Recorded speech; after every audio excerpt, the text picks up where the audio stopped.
Howard clutched the newspaper between his wrinkled fingers, squinting at a small section of the opinion page. Plantoids, the dark side of the phenomenon. April 14th, 1981. Exactly 1 year ago today.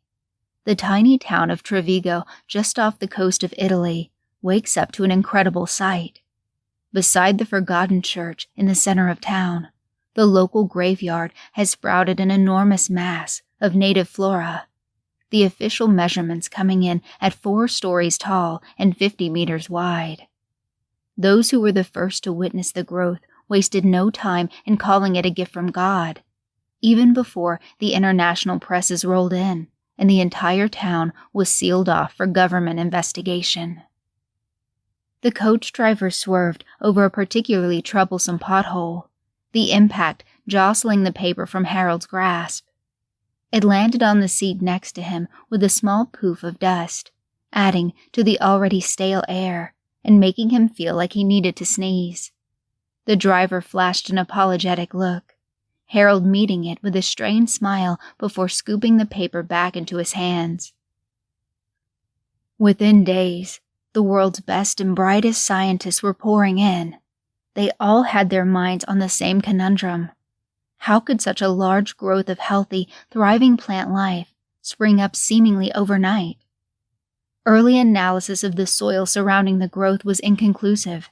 It seemed to hold no special qualities compared to samples of nearby, unaffected soil. But, of course, the answer didn't take too long to emerge. Yet, rather than bring a logical explanation, it only served to raise more confusion. He flicked his thumb across his tongue and turned the page. He knew they had to be close. The road was getting more and more uneven, the engine wheezing with each turn and the sweat on the brow of the driver growing ever more apparent. Silently, he turned and scanned his eyes over the empty seats. The end of the line had been quite some time ago. The roots of the mass weren't coming from the soil, the article continued. They were coming from the coffins. The roots were infused with the very bones of the graveyard's skeletons. "You readin' the papers?" The driver spoke with a slight country drawl, his words tinged with nervous energy. "My own article. Got it published a few days ago. Though I'd appreciate it if you kept your focus on the road." Howard shot a stern glare into the rearview mirror, smoothing the paper out across his lap. Right. Sorry. Gotta focus."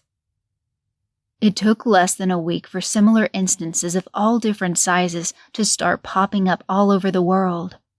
Age and condition mattered not, as the scientists quickly discovered, for as long as they were real bones from a real, dead human, they were sprouting flora. It seemed like ordinary life was put on standstill as people raced to discover these plantoids, as they were promptly named. Even now, it remains a prominent topic of interest. So, a year since that fateful day in Italy, what do we know? Well, no official explanation has been released. As far as the average person knows, the residents of Trevigo were spot on with their first assumption. Cleanup crews have been mobilized across the globe to take care of the most inconvenient growths, while newly founded organizations work for the preservation of others. There's even been a nature-based religious movement swept up from the chaos. With numbers growing by the day, experts are estimating there may still be millions of plantoids left to discover, and millions more lurking deep underground. Slowly but surely, people are adjusting to the sight of a towering stack of flowers in their neighborhood. But deep down, there's a few unsettling concepts that have been tugging at the back of our minds this entire time. Whatever the nature of this event may be, the spectacle of it all seems to have distracted us from the real, disturbing questions we need to ask ourselves. Why are plantoids popping up in locations never before inhabited by humans? Why are some becoming seemingly privatized, hushed away from public view? Why have some been found in the Antarctic, as certain rumors claim? It seems whatever the cause of these phenomena, the powers that be are reluctant to answer these questions. I implore you, readers, next time you see a plantoid, stop and think about who could be underneath, and how they met such a fate. We're here. The coach came to a stop. Howard tossed the paper aside and eased himself into a standing position with the help of his cane, his ceramic hip clicking quietly with each step. He walked to the driver's booth where a twitchy, red-headed teen was awaiting his payment. "I can't take you back, remember?" he spoke, his fingers tapping on the steering wheel. There was an awkward air to the boy's mannerisms, like he was never quite able to keep still. "It was risky enough getting you out here in the first place, and I'm not waiting around for you to do whatever you want to do." "I know," Howard said, taking a wad of cash from his back pocket. "That was what we agreed on." The boy took the cash into his pocket, glancing at the grubby windows for any sign of trouble. The vast expanse of nature around them remained completely empty, save for a few birds and foxes. There wasn't another soul in sight. "Thanks for keeping your side of the deal. I really need this money. Hey, you used to live here, right? Can you tell me why they had to close this place down before you go? Just out of curiosity. There have been all sorts of rumors flying about for decades now, and I don't know what to believe." "Accident at a nearby radon mine," Howard explained. "Too much radiation. The long-term exposure would have been fatal. Everyone had to go." "But not everyone went, right?" "I paid you to drive, not to ask questions." "Sorry," the boy spoke, sinking a little in his chair. He puffed a short sigh. I gotta get back home. Town I picked you up from is a good few miles away, and I'm running low on gas, so I don't have much to waste. See ya." "Goodbye." Howard turned and stepped out onto the dusty soil, the coach doors closing behind him.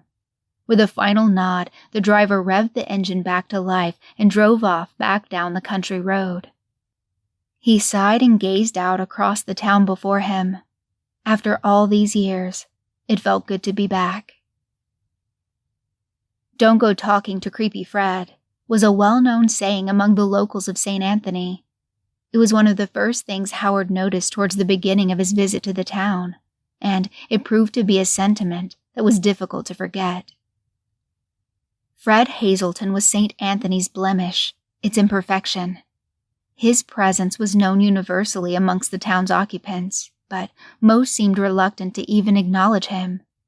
It was as if a silent, mutual agreement had been made to avoid the man at all cost, to pretend he didn't exist.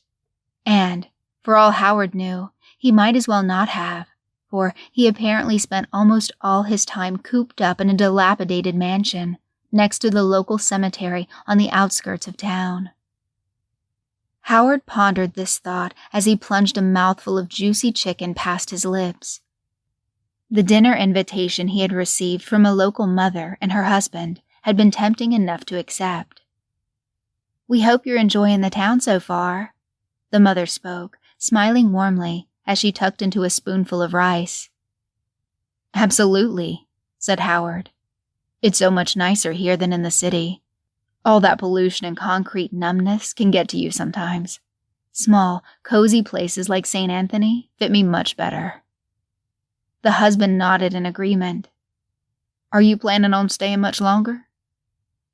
"Only a few more days at most. I'm waiting on a call from this writing agency.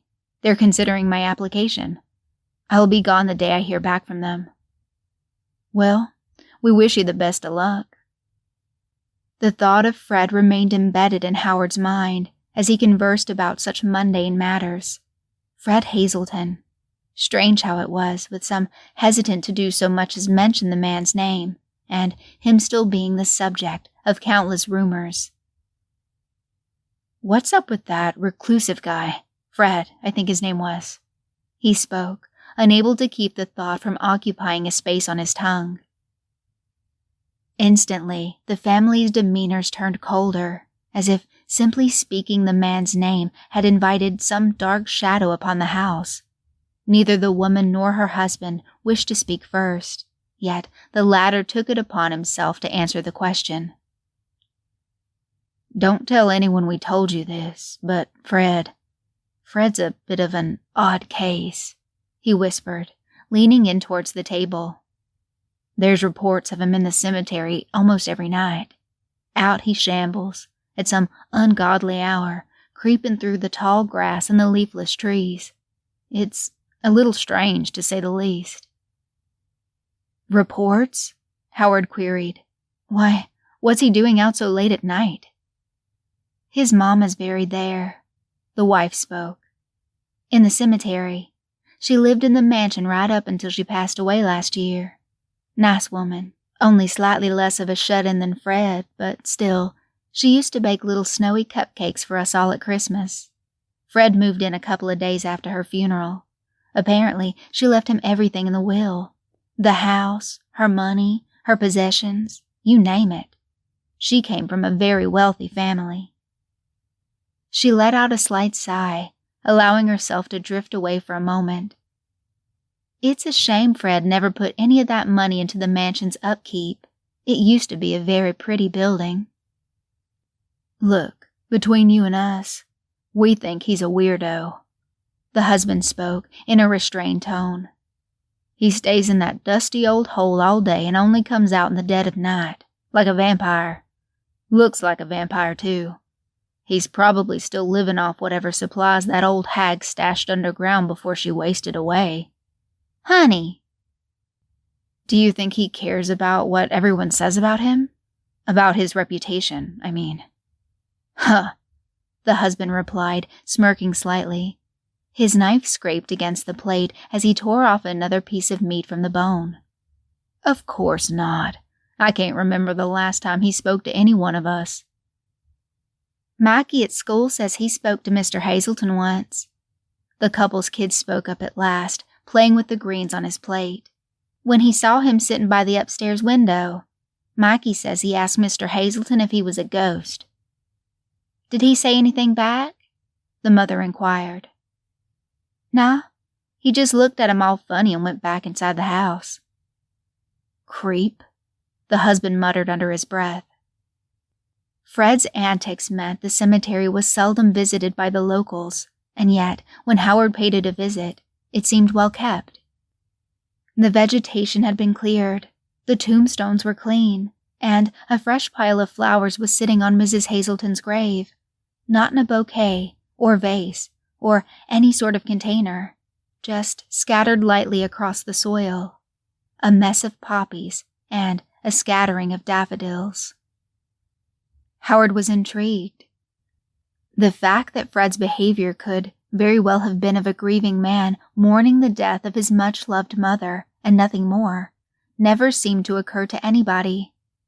Either they didn't know or they didn't care, and it felt unfair to Howard that no one was even attempting to reach out to the man to establish any sort of connection.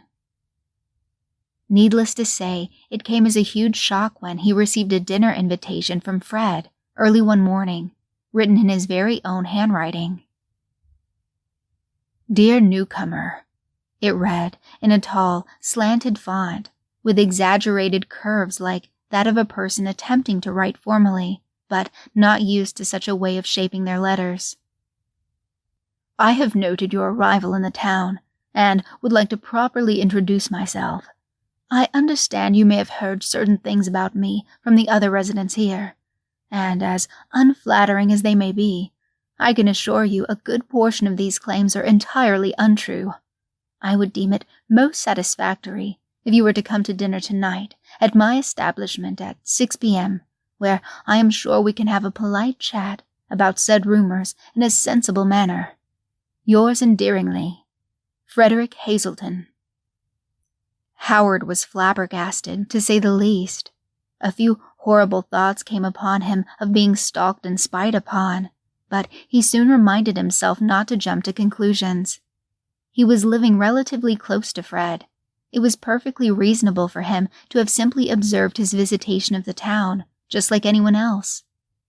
He couldn't form a definitive judgment of the man until he met him in person, and this was the perfect opportunity to do so.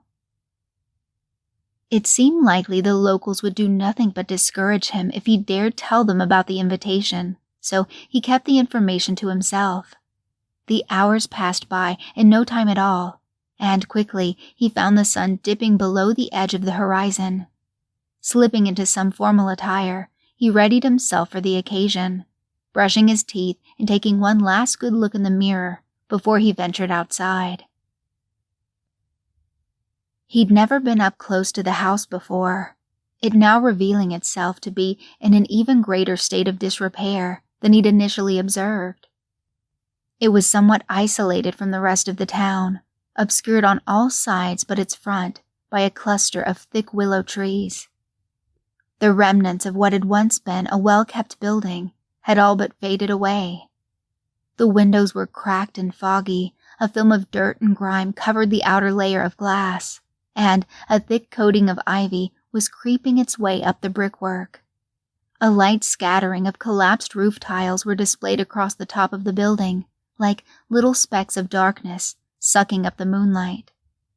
The inside lights were on, and the great, rusted knocker on the front door felt cold and rough in Howard's hand as he dropped it against the wood. Slow, irregular footsteps came down the hallway. Howard swallowed and put on a warm smile, forcing his hands away from retreating inside his trouser pockets. The door caught on the chain lock as it opened, and he heard soft breathing coming from inside as the footsteps came to an end. "This is the oldest building in St. Anthony, you know." Fred's head had slipped into the gap so unnoticeably he hadn't seen him for a good few seconds. His face was shrouded by the night, eyes wide like a cat's as he stared from the crevice. His voice was delicate and precise as he spoke, with a hint of an English accent. It cut through the cricket's chirps like a knife as Howard stood there, nervously, unsure of how to respond. "It predates the town itself. It was built by my great-great-grandfather, and the rest of St. Anthony was formed outward from it." The wind whistled along the street as a few more awkward seconds passed by. Howard took a step forward, ready to say something, but finding the words caught on his tongue. "So, I do hope you will excuse its current condition. It is not that I do not care about the well-being of this house, or its history. I'm not a very handy man myself, and I would have hired someone to come work on it for me, but I've been busy as of late, and I'm not exactly a very social person either, if you could not tell already." "May I come in?" Howard finally forced out. "Yes, please, make yourself at home." The chain came off the latch with a metallic click.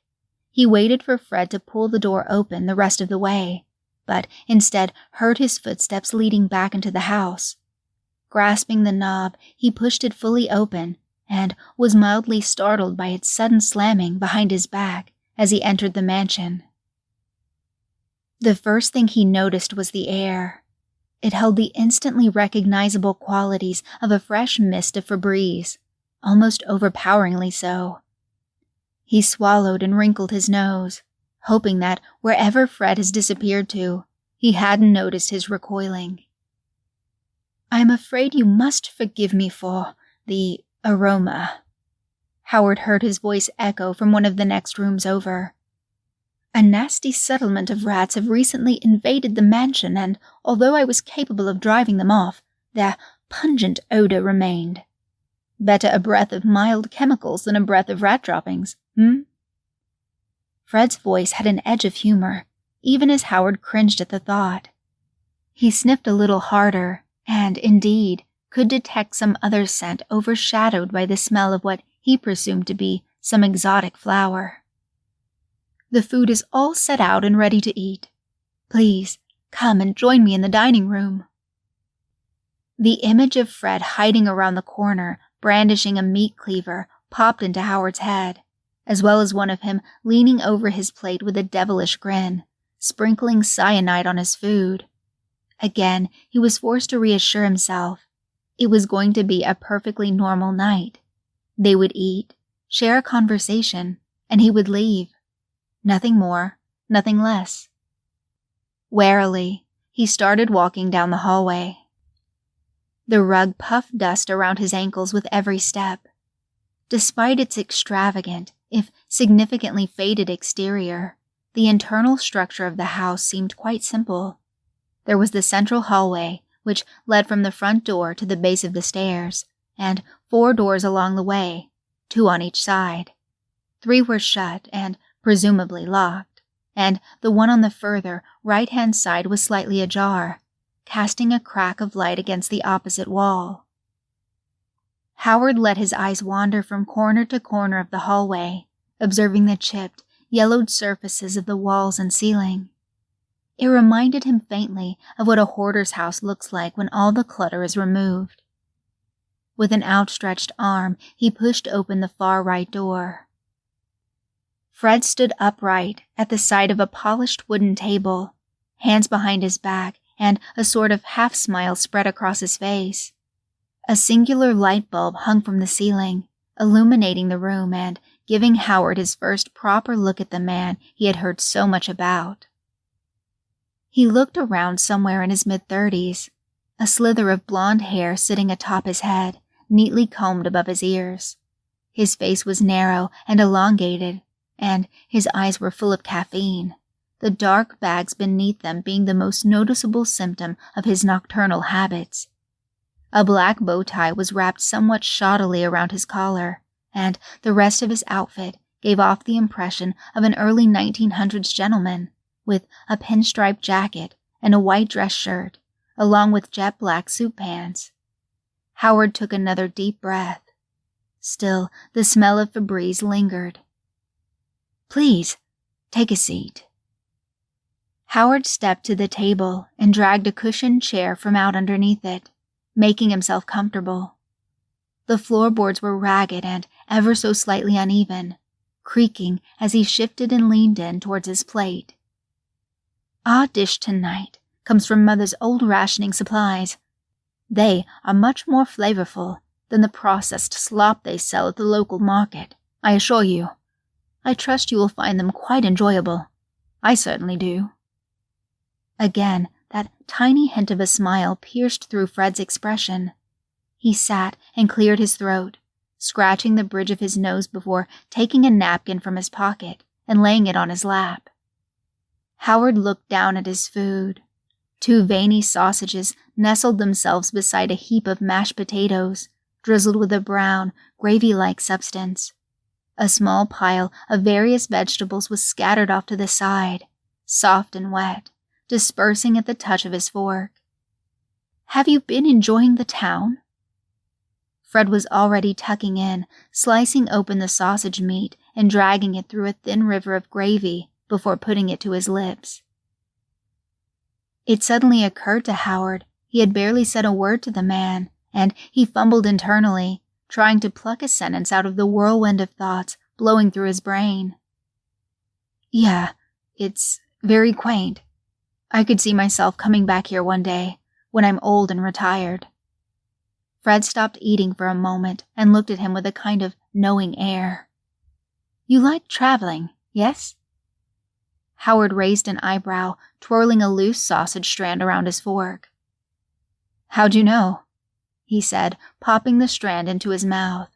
He jostled it back and forth with his tongue, trying to detect any unusual flavors, even as he kicked himself for being so presumptuous. "People like you come and go occasionally. By now, I'm used to seeing them." "I see," Howard replied, swallowing his mouthful. It was spit-suckingly dry, but he pretended otherwise. "Do you always invite them over for dinner?"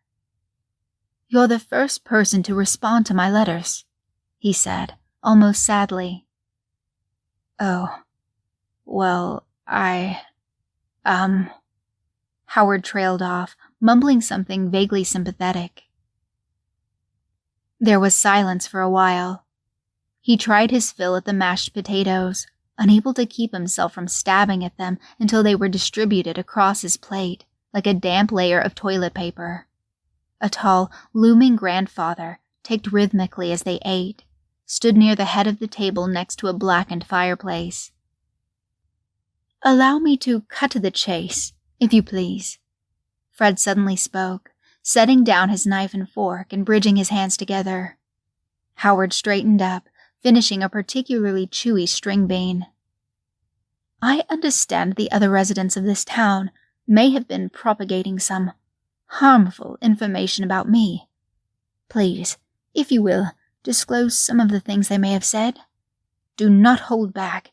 Be as honest as possible." Fred stared, hands clasped together, body stiff and expectant, waiting for an answer. Howard rubbed his temple, and he wondered how best to tell him that the entire town wanted him gone. He thought it to be strange he was even asking such a question. Surely he would have picked up on the locals' attitudes by now.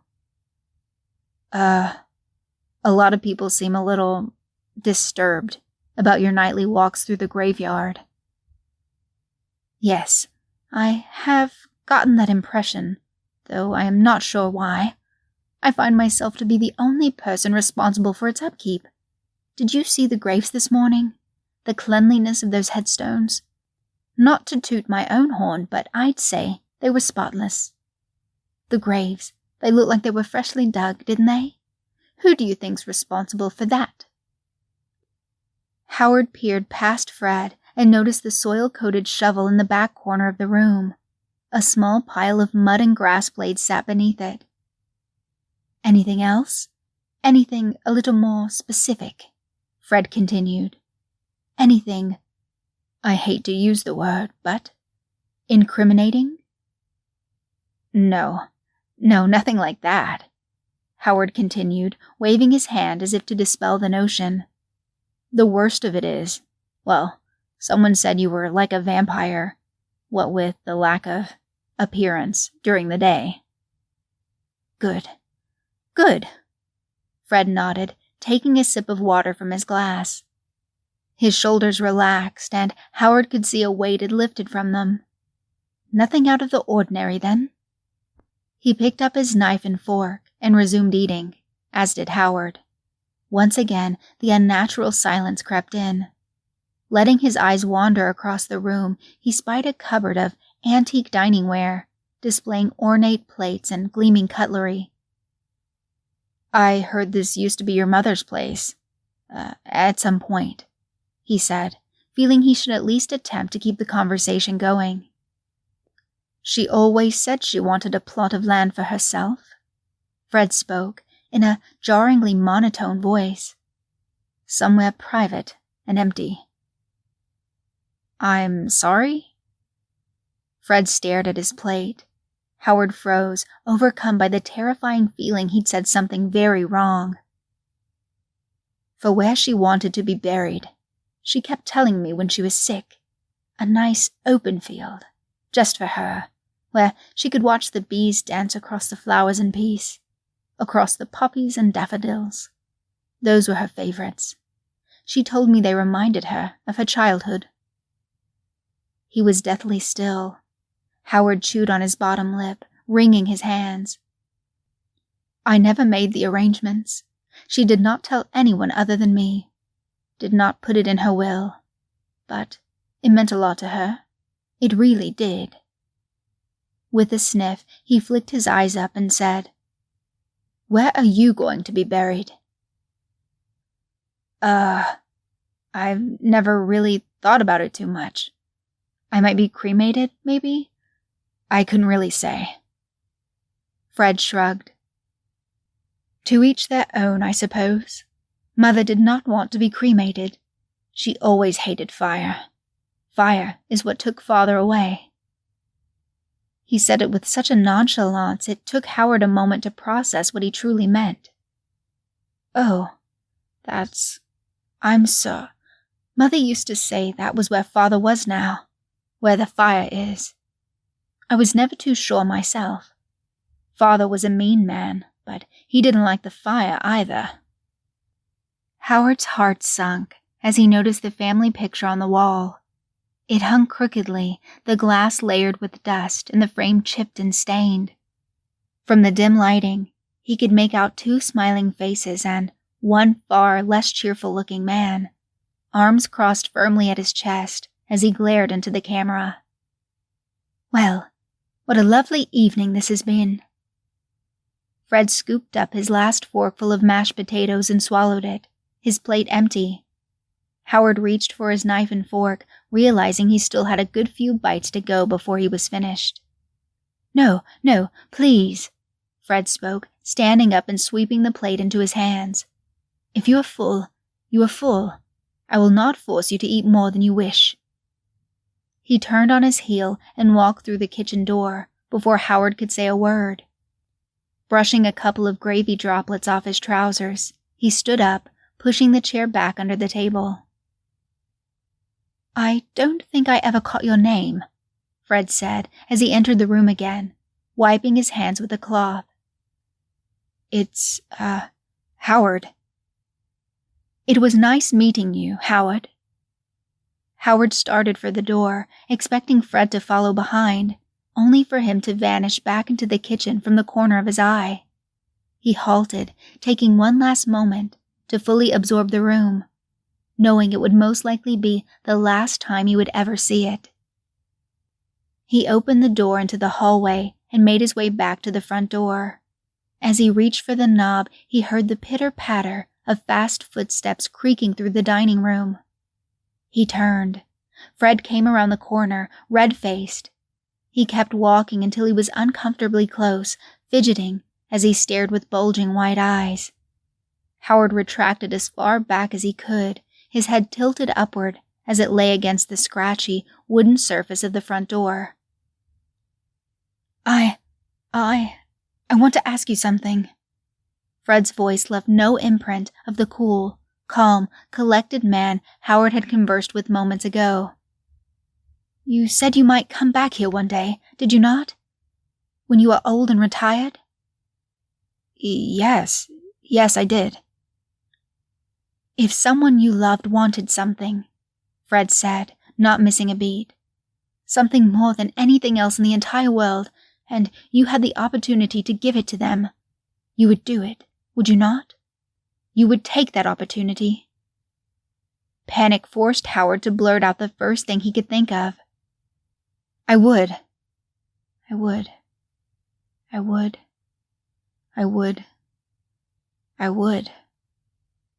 He kept repeating it over and over, quieter each time, until it didn't even sound like a sentence anymore.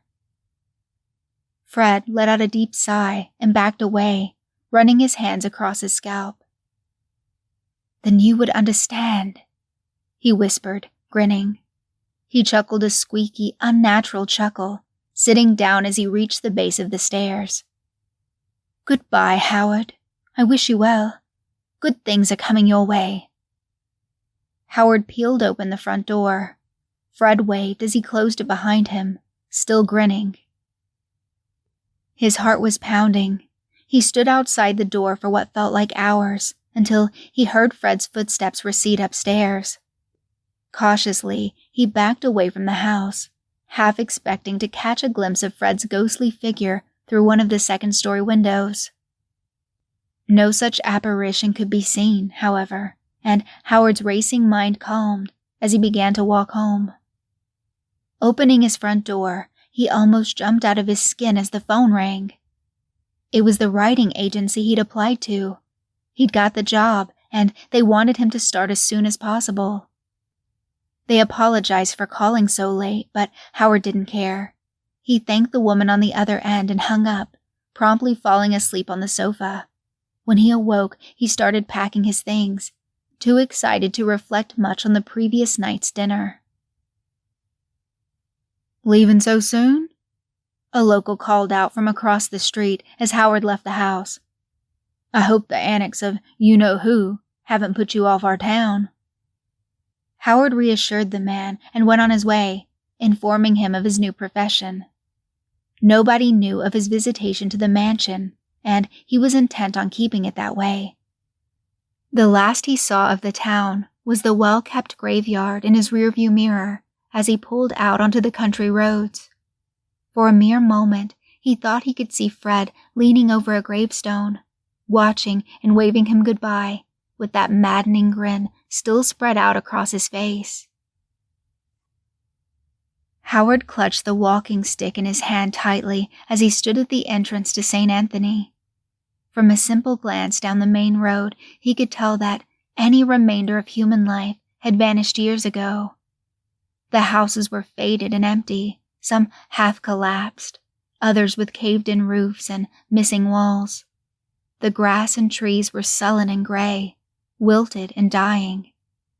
The house he'd rented for his stay had brittle plywood nailed into the window frames, the front door sealed off. It was a far different atmosphere to the one he remembered from all those years ago. As he walked through the forgotten town, he remembered the last piece of news he'd heard relating to its existence: the evacuation. All had chosen to leave apart from one stubborn individual who had barricaded themselves inside their mansion. Fred was never heard from again after the town was abandoned. Some said he never left. And then, as he turned the corner past the rotten willow trees to face the front of the mansion, Howard saw why. The building itself had crumbled inward and sunk into the ground. It looked a mere few years away from being swallowed completely. Far more noticeable, of course, was the enormous mass of flora engulfing the house, intertwined with the brickwork, erupting from the floors and walls. Several stories high, it swayed peacefully with the wind, like the chest of an animal rising and falling with each breath. A rainbow of flowers was cast across the heap of green, like a kaleidoscope, shimmering and twinkling in the sunlight. Howard swallowed, unsure of how to feel. He glanced around, wondering if Fred was still lurking somewhere in the distance, but saw nothing. Slowly, he carried on towards the graveyard, expecting to find a similar arrangement of flora. Instead, he found that each and every headstone had been ripped from its place and cast aside into the street. The places in which they had previously lay had been smoothed over with grass, as if they never existed, and so the field was bare, save for the existence of a single, isolated grave right in its center. The grave was ancient, perhaps one of the oldest ones of them all, its original shape having diminished significantly. Howard recognized its worn texture, kneeling by its inscription and wiping away the dirt. Here lies Jessica Hazelton, loving wife, mother of one, and dearly missed by all who knew her. I was lost, but now am found. Was blind, but now I see.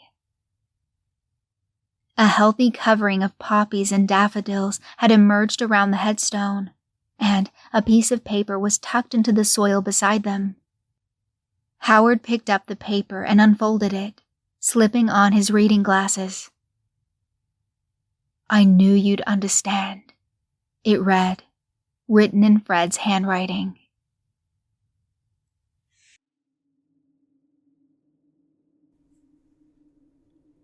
I just want to give a quick shout out to my patrons, Miriam, Dan, Jeremy, and Shoji. Thanks so much for your support. I really appreciate it.